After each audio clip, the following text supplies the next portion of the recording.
Everybody, what's going on? Happy Easter. It is so good to see all of you. And we are going to get started in a minute. I wanted to talk to you guys about something that I saw in the media, and it's really funny. um, I'm actually under the weather just a little bit. And so I hope it's okay if every now and then I clear my throat. I don't want this to sound bad, but, I talk to you guys constantly, and I just want to make sure that we remain connected. And I was reading a report about rich people. And basically, what this report said is that rich people have now accumulated about $44 trillion in wealth. So, effectively, what that means is that they have just so much money, it's ridiculous. They are richer than ever. And it is not going to stop. It's, that old, those little Diddy songs, can't stop, won't stop. Rich people are never going to stop getting richer. And so I'm going to talk to you guys about what I'm seeing and how you can prepare your family for what I think is going to be an acceleration of wealth and equality. So get comfortable, buckle up your seatbelt. We're going to get started on the Black Financial Channel right now.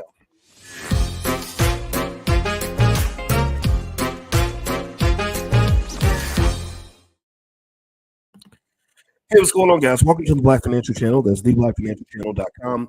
My name is Dr. Boyce Watkins. I'm your friendly neighborhood finance professor. On the Black Financial Channel, we talk about Black wealth and Black economics every day. Sometimes we do it 10 times a day under the B1 condition. B1 means we are Black first. Black first means that we don't hate white people. It just means that we love ourselves. If you agree with this philosophy, put a B1 in the chat. Let me know if you agree that it's okay for Black people to love ourselves. And also, I want to say happy Easter to everybody. I see you, Etta and Larkita and Max Law, Sharon, Deuce Smith, codename Diva. So what I'm going to do is I'm going to show you some interesting and really disturbing data about wealth inequality in America, racial and just general wealth inequality. I'm also going to talk to you about ways to deal with this, ways to respond. And at the end, if you stick around to the end, I have some stocks I want to share with you that I really think are going to help you and your family put some money in your pocket. One of the things that we've decided in the Black Business School to become one of our core philosophies and core missions is to make sure that you get richer, that you make more money because you're hanging out with us. I don't just want you to feel good. I'm not just here to give you a speech. I'm not just here to bust a rap or tell a joke. I'm here to give you something that will make your life better. If I can't make your life better, then you shouldn't be listening to me. And so, if we can agree on that, then if you can agree to support us, then we agree to support you, and we will support you by increasing your income, increasing your wealth, increasing your peace of mind, your financial security, making sure your kids are good, etc. And I am qualified in this. In case you don't know my background, my doctorate is in finance, and in case you don't know, that's a really hard degree to get. It takes a lot of time to get that degree. But anyway, so let's get it cracking. Let's jump in, and I'm going to talk to you guys about some data that I just saw. So effectively, rich people are are richer than ever. The rich keep getting richer, and that's just kind of how America works. They have so much money; it's ridiculous. They are sitting on swole, so to speak, financially. And a recent study showed that they've now the wealthiest in America have now hit a record of approximately $44 trillion. So they're sitting on $44 trillion worth of wealth, and this is very disturbing. This is not a healthy balance in our society. This is not a good thing. Just to kind of give you some context into this, basically, rich people in America, they've always had more money than everybody else. We've always known that. We've always had the wealthiest. And in the early 20th century, you had the robber baron era, where you had a bunch of rich people sitting on insane amounts of money and a lot of poor workers who were struggling. Well, we've now reasserted ourselves into the robber baron era. The robber baron era of the early 20th century has repeated itself in the United States. If you look at some of the graphical representations here, if you look at, let's go back here. Let me go back and grab this a stat that I actually like. Here we go. If you look here on this chart, can y'all see this chart? Give me a yes if you can see this. If you can't see it, if you're listening on Spotify, then I'll describe it to you. And this podcast is on Spotify. Just look up my name. So it says the wealthiest Americans own an increasing share of wealth. This graph only goes up to 2016, but I want you to look at the blue line. The blue line is what we're talking about, the richest 1%. And then I want you to look at the purple line on the bottom 90%. Don't worry so much about the orange line. The orange line matters, but I don't want this to be confusing. So if you look at this blue line, which represents the top 1%. Here's what you notice. If you go back to the beginning, if you go back to 1989, you saw where the levels were. They dipped a little bit in the 90s. But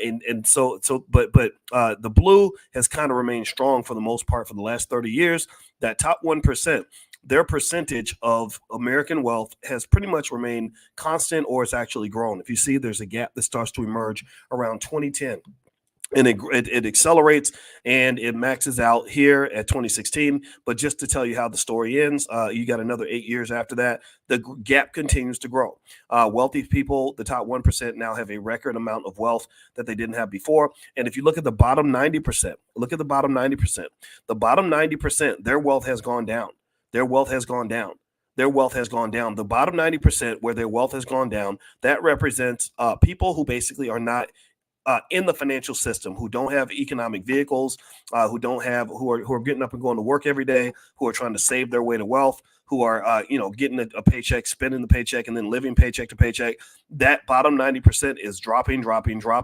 And so what I want you to just really understand is that based on my best guess and my best assessment, this isn't going to change. This is not going to change. By the time your kids get to the point where they are ready for economic warfare, when they start competing in this society, you're going to find that it's actually going to be worse for them than it is for you. I don't see any reason to believe that this is actually going to decline because the government and the politicians get more and more dysfunctional every generation. Society gets more and more capitalist centered, where those who control capital have more advantages, and that's just not going to evolve. Now, before I move on, if you could hit the thumbs up button if you can. And I see We Are Farrakhan's asking, what's the link for the 25% off tomorrow class? Actually, we are going to do an event tomorrow. It's basically called Stormproof, and how to stormproof your portfolio to get ready for what I believe is a declining market that's going to happen in the very near future. What I'll do is I'll put this link in the chat. You guys, because you're here, I gave it to our students in Money in the Morning, our financial consciousness training in the morning, but I'll give it to you guys since you guys are here and listening. If you're listening live, you'll see that link pop up in the chat. Let me know if you see that link in there, and you can click on that and you can join for 25% off. It's a one-day event, but you get the materials for life. One membership, you can feed your entire family off of that. And then also you get the slides, the study guide, everything, the recording, all the materials. It's yours for life. So the fee is $89, but you can have 25% off by clicking this link. And also the recording for tomorrow, if you're talking about money in the morning, you can get those recordings at drboycedaily.com. Dr. Boyce Daily. The live sessions are free. We do that every single morning, financial consciousness training, 7 days a week. We even do it on holidays and weekends. Every single morning, 10 a.m., we do financial lessons and financial conversations. That's free. If you come live, it's free. If you want the recordings in the archives, there is a fee.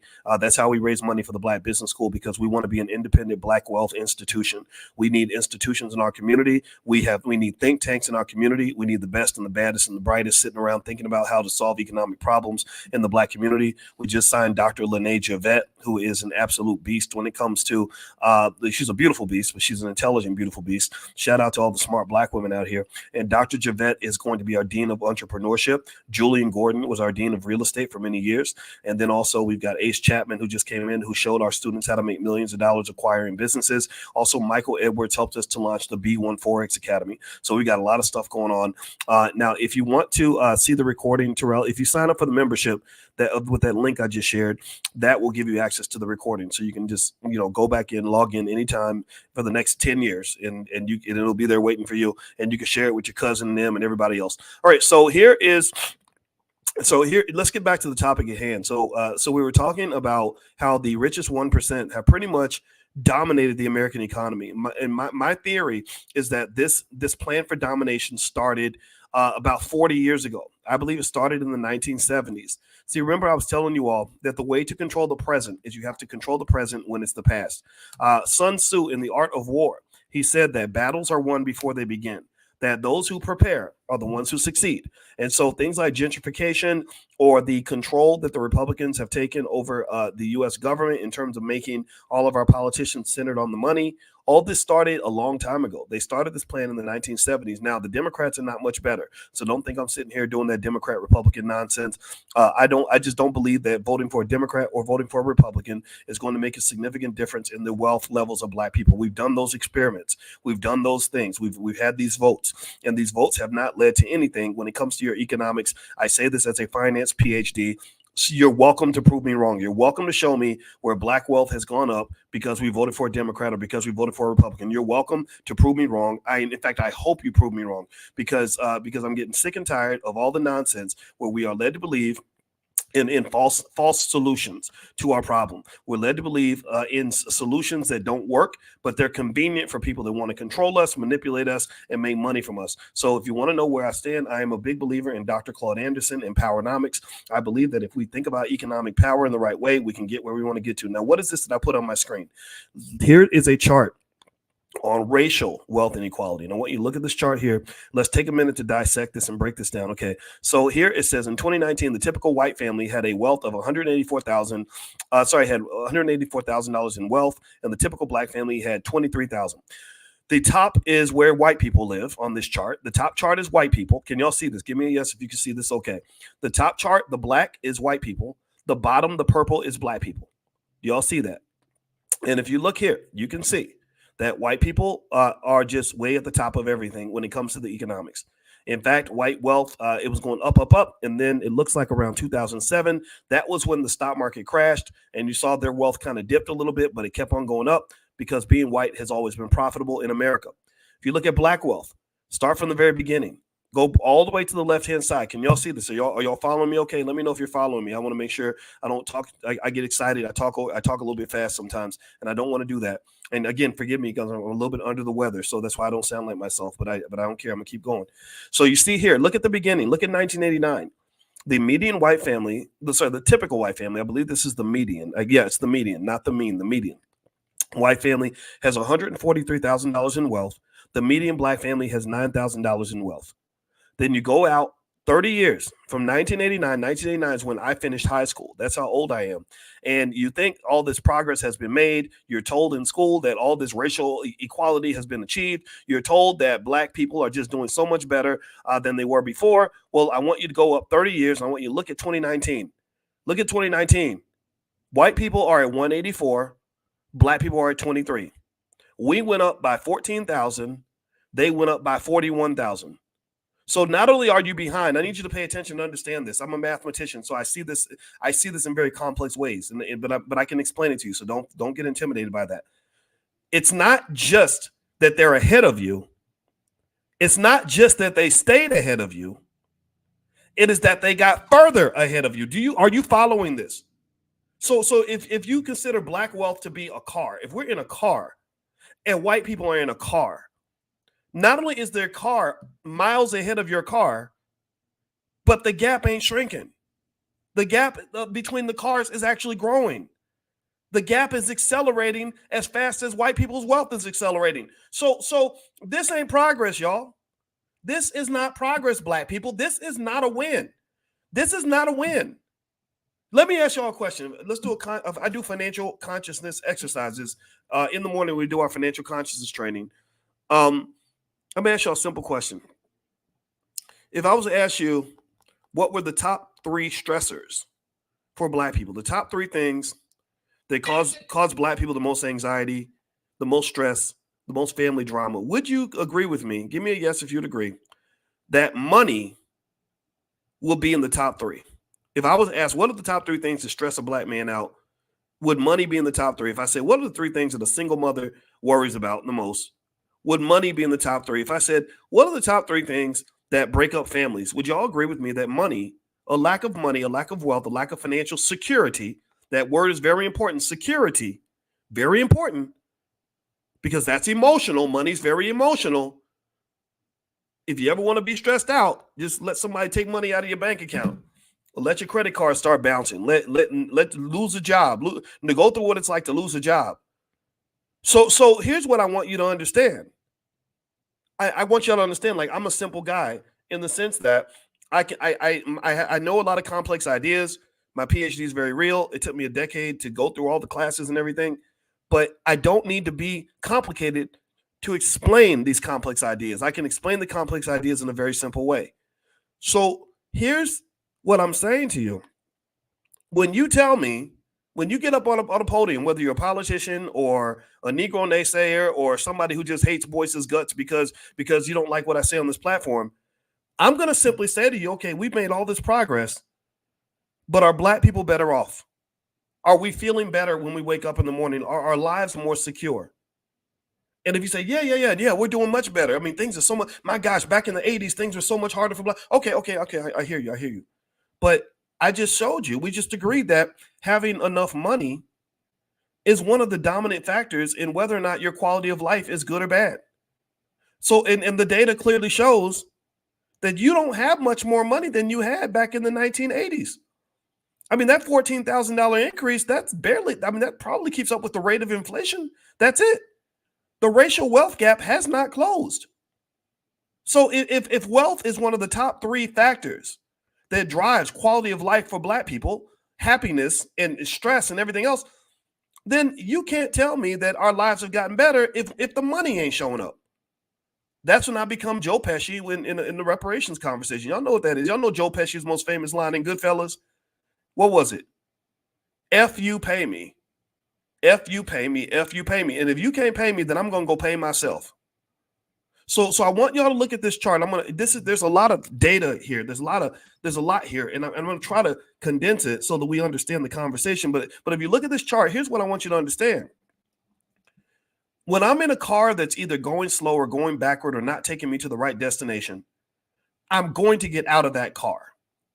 If you tell me you're going to give me a ride to the land of equality through your movement, your car, which is moving, it's a moving car, so it's a movement. If you tell me that your movement is going to drive me to the land of equality, and I look around and I see we ain't going nowhere, we're going in the wrong direction, we're driving way too slow, then I'm going to get the hell up out of that car. I'm going to find some other way to get to the promised land, whatever that looks like for me. Everybody has a different promised land, but I bet you anything that if I was to survey most of y'all, give me a yes if you agree, if I was to survey most of y'all and I say, what does the promised land look like for you? I bet you money is somewhere in that equation. If I was to say, what are your goals for the future? Money will be somewhere in there. If I said, what are your dreams for your children? Money will be somewhere in the equation. So to me, if you are, I'm too smart to make myself stupid. I can't follow leadership that is less qualified than the people they are trying to lead. I can't follow somebody's ideas if the ideas don't make sense. When the math ain't mathing, I'm not doing that math. I'm a mathematician. I know that 2 + 2 is 4, and you're trying to tell me that 2 + 2 is 186, and the math just isn't mathing. So here's what I'm saying to you. I want you to look at this chart. And I want you to sort of look at these numbers. For white people, you had 143 as their median wealth in 1989, 184 in median wealth in 2016. Black people, it went from 9,000 to 23,000. Look at that 184. Look at that 184. Now, I want you to ask yourself a question. Here's what I want to ask you. This is my question. How many of you either are or know a Black person who has a wealth level where their net worth, assets minus liabilities, exceeds $184,000? How many of y'all know a Black person who has more than $184,000 in home equity? Maybe they've got, 40, 50,000 in stock.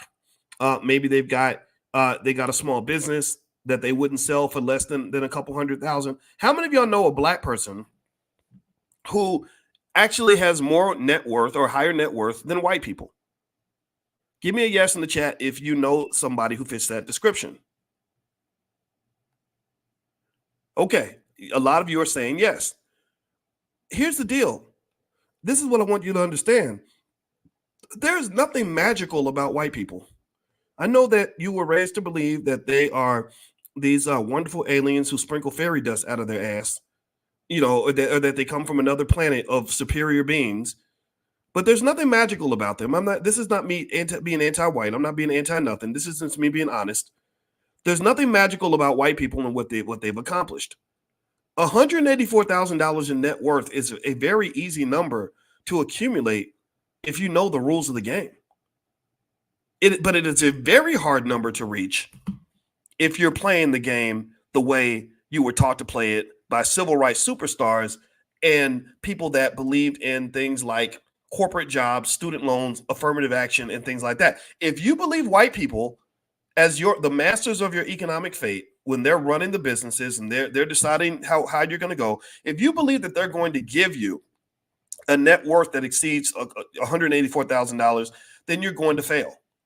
But if you know that you can give yourself a high net worth, again, we proved this earlier. There are millions of Black people who have a net worth that exceeds $184,000. There's nothing magical about that number. It's not like it's 10 billion. So what I'm saying to you is that if you're in a car and the car's moving too slow, it's going in the wrong direction, it's driving backward or whatever, then you should get out of that car and get in another car. So my argument with you is very, very simple. The argument I want to make to you is very simple. The old moves ain't working. The old strategy ain't working. If I'm trying to figure out why the wealthiest 1% have $44 trillion, then maybe instead of going to school and studying all the BS and the nonsense that they teach you in the public schools, and a lot of it's BS, a lot of it's nonsense, I'm going to go study what the 1% are doing. How about that? How about that for a strategy? I'm going to emulate people that are winning the economic game. And maybe I can't emulate white people because I'm not white. You ain't white. But I can emulate black people. There are millions of black people out here who have no problem generating income for their families. They have no problem generating net worth. They're not sitting in the struggle every single day. They're not stars of the TV show Good Times, trying to make a payment and trying to make ends meet and all this other. No, they're doing good. Some of y'all are in this room. So what I'm saying to you is that I think that one of the biggest hurdles that we have to jump is to train ourselves. Like, we should not be learning from other people how to solve our problems. We should be learning from each other. I learned from you. When I sit down with students in the Black Business School and we do little one-on-one sessions, stuff like that, if you ever sit with me, you'll notice that I listen a lot. I take in your story. When you achieve something, I say, well, how did you do that?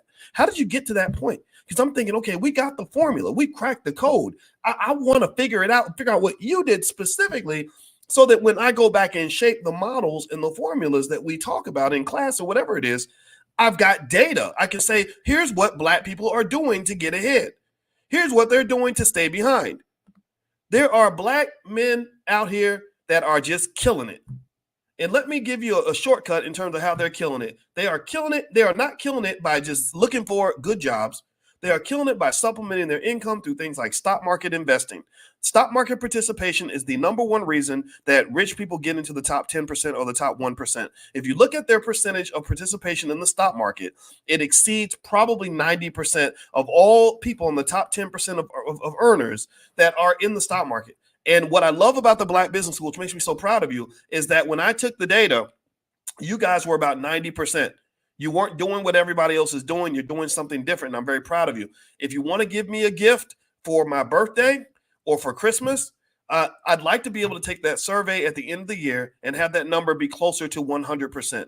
I really do. And I hope that you can do that for me. That's all and I'm not asking you to do that for me. I want you to do it for yourself. But if you do it for yourself, that gives me something to brag about. I'm not going to lie. I love the idea that in the Black Business School, we can say we're solving problems that other people consider to be unsolvable. The problems are not unsolvable. It's just that the degree to which you can solve a problem is heavily dependent on how much attention you pay to the problem. Nobody pays attention to Black people in a fundamental way. Nobody pays attention to Black wealth in a meaningful way. Nobody pays attention to what our families are going through in a relevant way. And that's why the problem doesn't get solved. That which you pour time and energy into is what is going to grow. The flower that gets the water is going to grow. The flower that gets the dirt and the seeds and the sunshine is the one that's going to grow healthy. But our flower does not get watered because we got too many people out here trying to copy white folks. We got too many people out here trying to exploit the Black community. We got too many people out here trying to sit around and complain about a problem. We got too many people out here that become these weird crabs in a barrel that literally get angry because I'm using my PhD to provide a solution, and I don't have any patience for it. I call them the Negro naysayers. If you are a Negro naysayer and you come in here to cause trouble, just know you are in a sacred space. We will kick you out of the church. You cannot be here. If you're going to be a troll, you better be a quiet troll because we ain't got time for nonsense. This backward thinking nonsense that's perpetuated in media is something that we have to fight against. Just today, I was fighting with some guys about rappers and the immaturity of rappers and how they take the most degenerate drug addicts who hate their mothers, who want to kill Black people, and then they give them the biggest platform. And then your little Black boy says, I want to be like him. I want to be like Lil Wayne. Why would you want to be like Lil Wayne? Lil Wayne is a guy who is incredibly unhealthy because he's been on drugs his whole life. He hasn't healed from the trauma he's gone through. He's got tattoos all over his face. He's got 2 or 3 women pregnant at the same time. What in the world about him makes you want to emulate any of that? Oh, I get it. Oh, that's right. I forgot. It's because he got money. Well, where did he get the money? He got the money from white people. Well, why did he get the money from white people? Well, because they will pay you to represent whatever stereotype or destructive imagery that they believe that Black people should carry around. That's what happens. And so what I'm saying to you is that we have the heroes in the community. We have the solutions. We've got the people in the community that can get it done. We've got the people that know the answer. I want to listen to the people that know the answer. That's my 2 cents. So anyway, guys, do me a favor, hit the thumbs up button, thumbs up, share, subscribe. I'm going to give you, I mentioned to you all that I had a couple stocks I want to give you. Actually, I'm going to give you a bundle here. Here is a list. I'm going to put this list. It's a list of 5 stocks under $10 that I believe in, that I believe that you can invest in, that I believe are going to make money in the next 5 to 10 years. Remember, with investing always involves risk. There is no such thing as riskless investing for the most part, at least when you're talking about trying to get a high ROI. But ultimately, that list should get you started if you want to become an investor. Also, if you go to blackmoney101.com, there is an introduction to the power of money, a training program we have. The lifetime fee is like $12.99 or something. However, you can literally get 90% off. That's kind of an introduction to the Black Business School to show you that we're not playing. We are the best on earth at what we do. And so that's just there for you if you want to take a look at that. Also, in the morning, every single day, 7 days a week at 10 a.m. Eastern, every single day, I do financial consciousness training. Because one thing I realized when I was going through my New Year's resolutions is that, sorry, I got this cough, guys. I hope you can forgive me. I'm a little bit under the weather, so please forgive me for that coughing. I know that that's trifling as hell. But anyway, one thing I realized is that part of the reason that our wealth levels are not where they need to be is that our awareness is very low. If you watch sports like basketball and football, you'll know that great players like LeBron James, one benefit that LeBron always had is that he is a guy who has a tremendous awareness of the court. Michael Jordan had tremendous awareness of the court. Serena Williams had tremendous awareness of what it meant to be a great tennis player. Her father, Richard, had a tremendous awareness of the vision required to build a Serena Williams. So what happens is that I think that our economic awareness is not there because our financial consciousness needs to be elevated. So in the morning, every morning at 10 a.m., we do financial consciousness training. You're welcome to join us. Pull out your phone and text the word morning, MORNING, to 87948. And what will happen is I'll send you a link and you can join us for Money in the Morning, where we actually just literally expand our money mindset. We understand money on a different level. We become more deeply connected to money in a metaphysical way. We also become deeply connected to money in a subconscious way. We literally swim in financial concepts to the point where it will be money will be as natural for you as a fish swimming through water. Fish don't know that they're in the water. They're just born in it. They live in it. They exist in it. I want you to be with money the same way a fish is with water. And that's what financial consciousness training is all about. So feel free to join us. And also, of course, you can go to drboycebooks.com if you want to take a look at our financial Black Wealth Mastery curriculums, things like that. All right. So let me just sort of hit the last couple of points here. I actually, believe it or not, I actually had a couple more slides that I wanted to share in terms of data about the richest 1% and what's been going on with them. So here is the chart. So I showed you guys what's been going on with Black wealth. Let's move on. Let's look at America in general. So we showed this other chart where the top 1%, you see their percentage of wealth. That's the light blue line. Their percentage has gone up. The purple line at the bottom represents the bottom 90%. This is happening for a couple of reasons, mainly because the stock market has been going way, way up. I'm an expert on the stock market. My dissertation was written on the stock market. I didn't just read a bunch of books. I literally wrote original research papers. I discovered things in the stock market that no one else had ever discovered. That's what you have to do to get a PhD. You can't just regurgitate information. You have to discover new information. So in my dissertation from The Ohio State University, I discovered new information about the stock market. So I understand it at a very deep level. And I can tell you that gap right there is driven by the stock market. That's the first gap. But then the other part, the reason that purple line is going down is mainly because workers' wages have been either remaining flat or going down. Workers are not getting their fair share in this society. And a lot of it's because they deliberately went out of their way to bust up labor unions and to make sure that workers had as few rights as possible. And what's going to happen, the reason I think this gap is only going to grow is because you've got things like AI.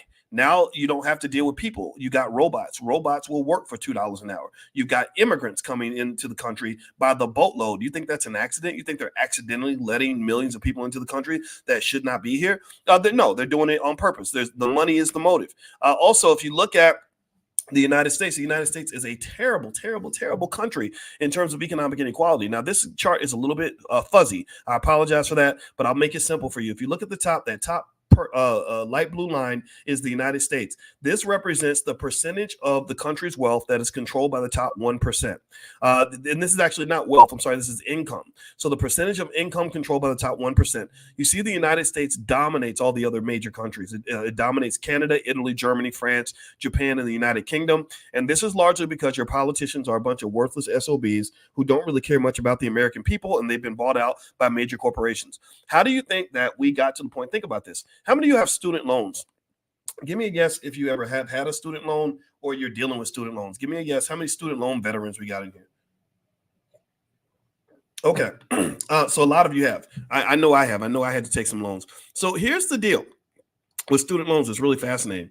So the reason that your loans have really set you back financially is partly because, number one, they made debt available for people to go to college, which gave the impression that they were doing something good for the American people. But the problem is that when you increase the money supply, which is what happens when you do debt. What happens when you increase the money supply? Let me ask y'all. Let's do a consciousness exercise. What happens if I increase the supply of money when it comes to competing for scarce resources? What's the effect? It starts with an I. Inflation, right? Inflation. So the price of the asset goes up. And the reason the price of the asset goes up is because you have more dollars competing for scarce resources. So what happened was that when they increased the amount of debt available for people to go to college, they get a bunch of 18-year-olds who aren't even thinking, and they get them all. They make excellent economic suckers. Why? Well, because their financial consciousness has not been developed. They're not thinking long term. They really don't think they're ever going to get old. So they'll sign anything so they can go to college and go to a bunch of parties. So they made all this debt available. So university said, oh, there's a lot of money available, but we have the same number of spots available. So what we're going to do is increase our tuition. So what happened was that when they increased the amount of student loan debt available, the cost of college shot way through the roof. That's what they did. So it's like you think that they're helping you to go to school, but really what they're doing is they're saying, we'll loan you the money to buy a candy bar, but we're going to raise the price of the candy bar to $25. That's what they did. Are you hungry? You want a candy bar? You say, yeah, I'm really hungry. Okay, well, how much money you got? You say, well, I got $2. And they say, well, candy bars are $3. So what we're going to do is we're going to loan you money to get a candy bar, but we're going to increase the price of the candy bar from $3 to $25. But don't you worry about that, because all you got to do is sign the dotted line and you can have this candy bar right now. Well, because you have a society that's built around instant gratification, people don't think about delayed gratification. Then you're pretty much signing yourself up for financial slavery. Capitalism is built around slavery. When you are in debt, you are a slave. Why does that mean you're a slave? Well, because if you're in debt and you don't know other ways to make money, then you got to make money. You got to pay the landlord. So what's the solution? Oh, I got to go to work. Well, what do most people say every day? Oh, I got to go to work. I don't like this job. Well, why don't you quit? Well, because I can't quit. Okay, there you go. You're a slave. I'm not making fun of you. I hope that was not too harsh in terms of how I said it, but that's literally the logic. Remember, slavery does not mean you're not getting paid. There are plenty of slaves around the earth that get compensated. In fact, you could even argue that the original slaves in America were being compensated, just poorly compensated. They were given a place to live, a bed to sleep in, food to eat, so they could keep working. They gave them just enough to make sure they could keep showing up to work and remain healthy enough to keep doing their job. Well, in America, they kind of do the same thing. They don't pay you enough money for you to get rich. They don't pay you enough money to get free. They don't pay you enough money to quit your job. They pay you enough money so you can keep going back to work. Tell me if I'm telling the truth. Am I right or am I right? They literally are not trying to. They're like, oh yeah, we gotta really make sure our employees are empowered enough to quit the job. Well, that would not make them very good capitalists, now would it? You can't be a good pimp if you train your hoes to be independent enough to leave the street corner. You got to give them just enough that they looking good, looking sexy, but you got to make sure that your hoes stay in check. And so a lot of us are hoes to the capitalist system. They give you just enough to get by, not enough to get free. So if you want to get free, getting free is going to have to be your job. Getting free is going to have to be an aspect of economic maturity. Economic maturity, I write about that in my book, The 10 Commandments of Black Economic Power. Economic maturity is bent on the idea that you are mature enough to understand that your fate belongs to you. Economic maturity means, and again, this is not in any other book anywhere. This is, again, with a PhD, I'm qualified to come up with new concepts and new theories. So economic maturity means that you get to the point where you say, okay, This is my responsibility, that my fate is contingent upon what I choose to do. It's not contingent on what the white man does. It's not contingent on what other people do. I can't go through my life and believe that my outcomes are based on everybody else. Economic maturity, it might be reflected from the fact that maybe you didn't go through an economic rite of passage. In my book, again, you can go to drboycebooks.com if you want to get a copy. I highly recommend it. It's a bestseller on Amazon. I think you guys are going to like it. I know you're going to like it. And the thing about economic maturity is a lot of us never went through an economic rites of passage. And I believe that that is critical for Black people. An economic rites of passage might look like this.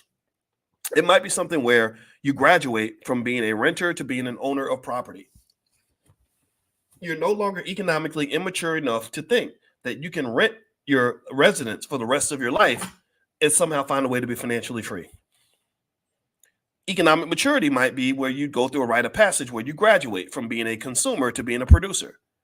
Because what has happened? You have learned that you cannot get ahead in a capitalist society if all you do is consume. So I believe America's goal is to keep Black people as economically immature as possible. They do not want you and I in the halls of power. They don't. They really don't. And it's economic immaturity might be reflected in working for other people and just believing that that is a permanent stop. That's a permanent place you're supposed to be for your whole life. Well, again, if you like your job, there's nothing wrong with that. I'm not saying that you have to go and run a business or start a business, but I do believe you need to own a piece of a business. You need to own a piece of a business. So you can either do that as an entrepreneur or you can do that as a shareholder in a corporation. You can become a shareholder in 5 minutes. Open up that app, buy you some stock, you become a shareholder. You can go to blackmoney101.com. That'll get you started. There's other places in the Black Business School. We do that all the time. So the point of the matter is to say this. I will make the clear point that when we're talking about this delicate issue called freedom and equality and all this other stuff, I'm of the belief that the answer is very, very simple, but the implementation of the answer is very, very hard. The answer is simple. It's like losing weight. You know, the answer might be go to the gym, stop eating Cheetos. But the implementation is hard because you're addicted to Cheetos and you're lazy. You don't want to get up and go to the gym. That was my problem. That was my problem. We're all affected by this. But if you really want to look at where the money is in America and how the richest 1% became the richest 1%, just look at the stock market. You can see here on this chart, you've got, some down periods in the market. You had some stuff with World War II, and you can see here you have stuff with Black Monday in the 1980s. You had the lost decade, which was the year 2000 to 2010, and then you had like these rises. But I want you to look at this chart, and I want you to notice that this chart consistently goes up. This chart is deeply connected to the wealth of the 1%. So if you want to know how they got all their money, yes, some of it came from inheritance, sure. Some of it came from running their own businesses, sure. Some of it comes from the fact that many of them are executives with major corporations and making good money, sure. But a big chunk of it came from stock market participation and ownership of real estate. If you are an investor consistently in real estate and stocks, your wealth level is going to be higher than somebody who does not do those things. Okay, so as far as simple implementable solutions, I want to invite you guys to go and take a look at blackwealthmasterplan.com. This is a free platform that basically shows you how to do the $5 a day investing plan. We're asking everybody in the community to take a look at the $5 a day plan. So blackwealthmasterplan.com. Also, if you text the word money, you can to 87948. I'll send you some information on how to make money without working. A lot of you know about this. A lot of you are participants. This is part of the Prime program where we literally talk about selling stock options and things like that. That's how I make my money at this point. That's what I do to send money to my wife to pay down the credit card bills or to go on trips or to pay down the houses or whatever it is that we're trying to do. So literally, if you text the word money to 87948, you'll get a link to the training called How to Make Money Without Working. It's totally free. And that will introduce you to something that will probably blow your mind. And it's not hocus pocus. It's not fake. I can't be one of these internet scammers that's just trying to get your attention. It's based on real science and it's really straightforward. It's not risk free, but you can manage that risk. And risk management was one of my expertise areas when I got my doctorate. Okay, so So anyway, guys, that's pretty much it. Just a quick reminder, don't forget the Stock Options Summit is going to be April 19th in LA. It's basically a big event where we all get together and we study stock options for the whole weekend, and we do it in a way that's family oriented, and we have a ton of fun. So if you want to come to the Stock Options Summit in Los Angeles on April 19th, go to stockoptionssummit.com.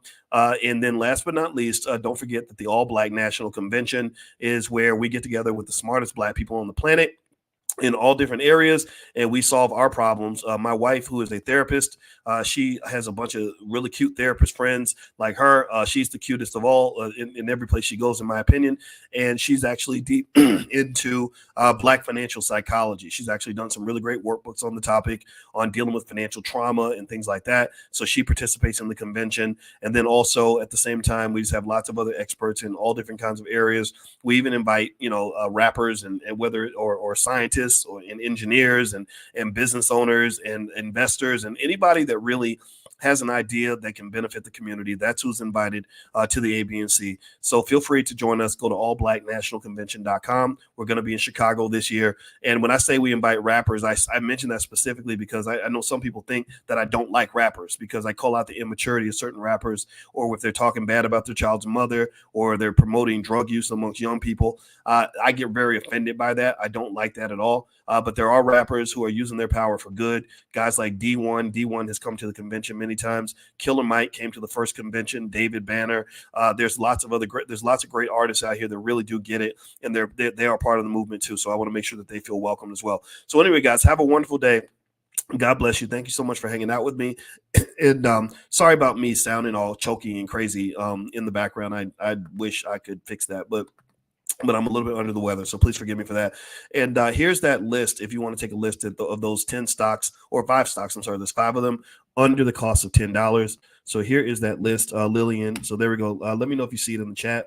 I'm putting it in there right now. And also, I'll try to put that in the description of the video as well. So take care, guys, and have a wonderful day. And Ruby says you're human. It's okay to cough. Well, thank you, Ruby. I appreciate that invitation. It's kind of hard though, because I listened to it later and it sounds terrible. But I appreciate y'all. Thank you so much. Love you. God bless you. Have a great day.